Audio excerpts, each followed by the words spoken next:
This video will depict the quickest, most linear explanation of the greatest anime of all time, Neon Genesis Evangelion.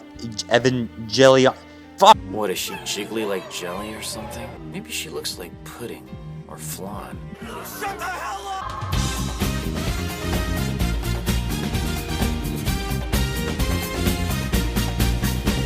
Essentially a synopsis from start to finish, not getting into any sort of symbolism or analogies or cryptology, hidden messages, hidden meanings, scientific theories about fucking quantum mechanics or thermal expansion.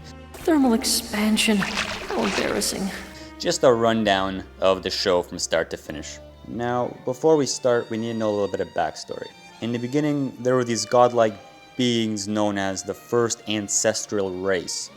In the show, they're described as the first extraterrestrial intelligence. The first ancestral race knew their race would eventually come to an end, just like most do, and they took measures to make sure parts of their existence would still live on in the future. So what they did was they created something known as seeds of life.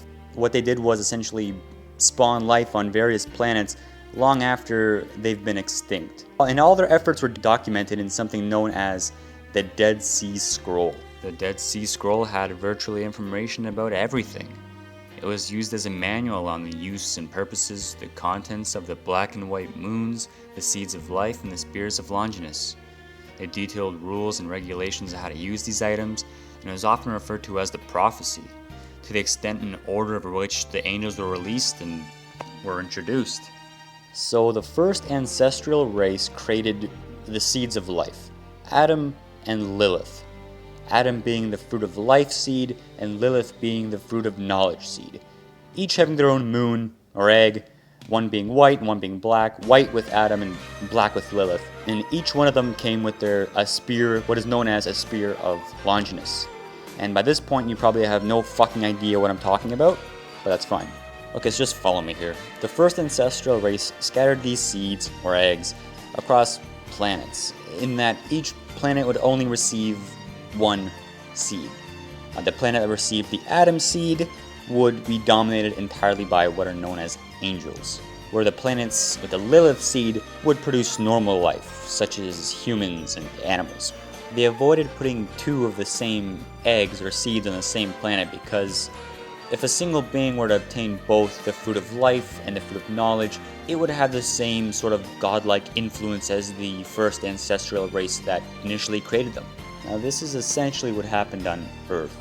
Two seeds did in fact land on the same planet. The Adam seed came first, but before the life of the angels could come to existence, the Lilith seed collided with the Earth, destroying her spear of Longinus in the process. The spears are used like a security device. They're capable of safeguarding the first ancestral race's plans should they somehow be compromised. And that's essentially what caused the first impact. And the reasoning of the spears to begin with is to deactivate one seed in order to prevent the unification of both Adam and Lilith. And so since Lilith lost her spear, Adam was locked or deactivated by his own. While Adam was inactive, Lilith spread her what is known as LCL, in which normal life evolved over billions of years. LCL is like that yellow, the piss yellow primordial soup substance they describe as in the show. Now the show has its own complicated explanations of what LCL is. Pretty much, it shares similar properties to the hypothetical primordial soup in which life first originated from, in terms of gradual chemical evolution of molecules over millions and billions of years. Described by the dossier, LCL is an acronym for Link Connected Liquid, which is what's in the Evas, and apparently the only thing the pilot absolutely requires to sync with an Eva. So there's that. Okay, so fast forward to the year 2000, to the Katsuragi expedition. Katsuragi and her father and the crew traveled to the South Pole to research and experiment with Adam. Humans that had been originated from Lilith were put in contact accidentally with Adam. And although there was a minimal amount of Lilith DNA in the human, the merging of both Adam and Lilith DNA resulted in a disastrous outcome, which was known as the Second Impact. And it wiped out fucking like half of the world's population And in this enormous explosion, Adam's body, for whatever reason, turned into an embryo. Karu was born, and then now holds the soul of Adam. Gahern, an organization led by Gendo Ikari, built the Evangelions within the Geofront. The Evangelions were created by using samples from Adam's embryo, which were fundamentally clones of Adam, except for Eva Unit 1, who was a clone of Lilith. Sele finds both the soul of Adam, which is Karu, and the body of Adam, which is the embryo, among the wreckage of the impact sites. Sele goes back to Gahern on their own sort of classified plans, which is known as the Human Instrumentality Project. We'll talk about that in a second.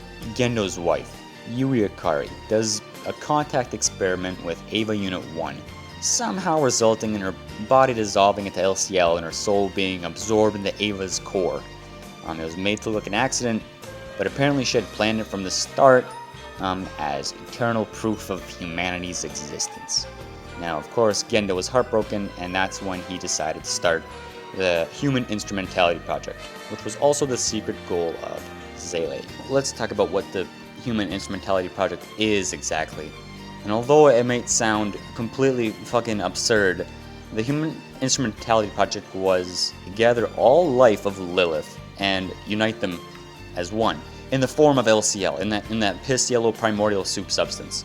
And so both Gendo and Zele wanted this, but for somewhat different reasons. In the Instrumentality Project, everyone's flaws would be erased, everyone's pain would be gone, no insecurities, no sorrow, no bullshit like that. That was the reason that Zele wanted it, but Gendo just simply wanted to be reunited with his wife, Yui. So this is why Gendo and Zele worked together to direct Nerve, not simply to fight off angels, but to see the Human Instrumentality Project to the very end.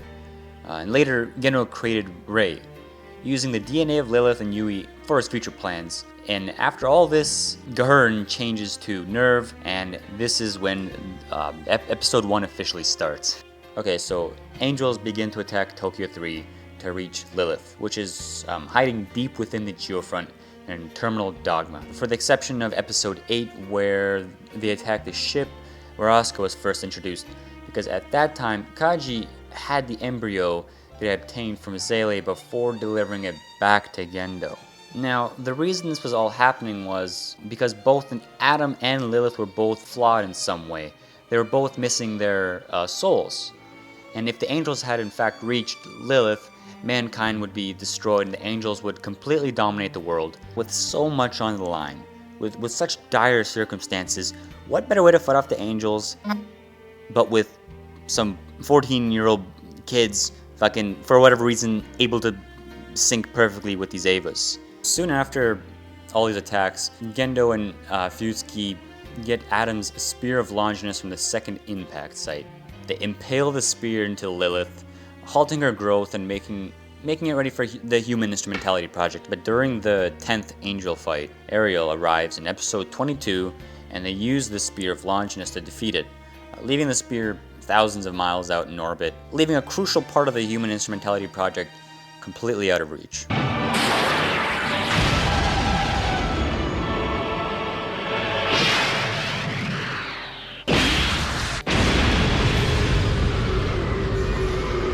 Target annihilated.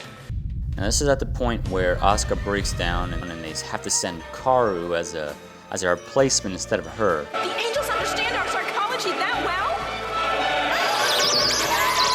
What's that beam made of? It's some kind of energy oscillation using invisible wavelengths. It's similar to an AT field. How's Asuka? The mental contamination is crossing our ego borderline.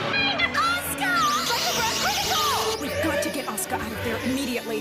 Her mind is going to be permanently damaged. Asuka! Shinji later finds out that Karu was in fact the very last angel and has to make the decision to either kill him or letting him live, which would result in Karu finding Adam's body and letting humanity die.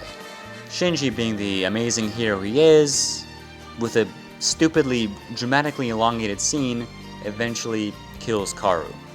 Everything after that point gets a little bit complicated, and due to budget constraints, the way the show ended was all in Shinji's head. It was all in his subconscious. And it wasn't up until the movies came out, mainly the end of Evangelion, was where the true ending was actually given. So instead of us getting that awkward congratulations ending, what really happened outside of Shinji's head was far more interesting. So with the last angel destroyed, Seele turns on Nerve and sends out troops to invade Nerve headquarters. To move forward with Seele's plans, they need the Evangelions, and they used force to get them. And at this point, Asuka has an epiphany or something. You were always protecting me! Always watching over me!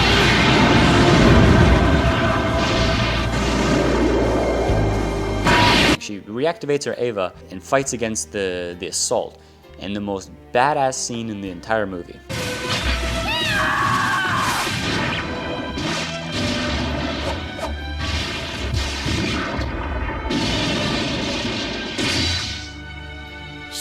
Seele retaliates by sending these mass production Evas out, which were Evas built in secrecy by Seele. Shinji at this point stops being a little bitch and goes off to Eva Unit 1 to fight. Gendo proceeds to merge Adam's body with Rei, who has Lilith's soul, and he believes that this will bring Yui back. But Rei evidently rejects him and goes to Lilith instead. With Rei's possession of Adam's body and Lilith's soul, once merged with Adam's body, Rei becomes this huge, powerful, godlike being.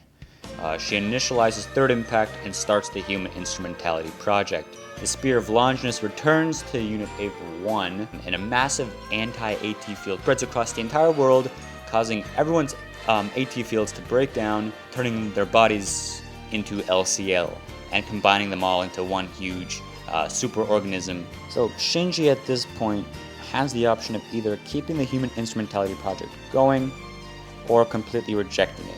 Rejecting the Human Instrumentality Project would mean everyone's bodies would be restored from LCL, he'll be able to see everyone again. But things like sadness and sorrow would still be, prevalent in the world. But his feelings would be his alone. This was explained much better in the manga than it was in the show, but ultimately Shinji decides to reject the Human Instrumentality Project. Shinji snaps the lance, or the Spear of Longinus, and the godlike Rei dies, and this is when the infamous last scene takes place. So everyone's bodies gets restored back from its LCL form, just as Shinji's did in episode 16 when he was trapped inside the Eva core and he comes out completely alive, and Ritsuko gives some kind of complicated ass explanation of how it all works. Don't question it. Within that ultra-thin space is an inverted AT field. Inside of that field is a region of space that can only be defined by abstract mathematics. A sea of Dirac. It could be another universe. Bitch, what the fuck was that? Everyone comes back and is given a second chance, all thanks to our hero Shinji. And that's how the end of Evangelion ends.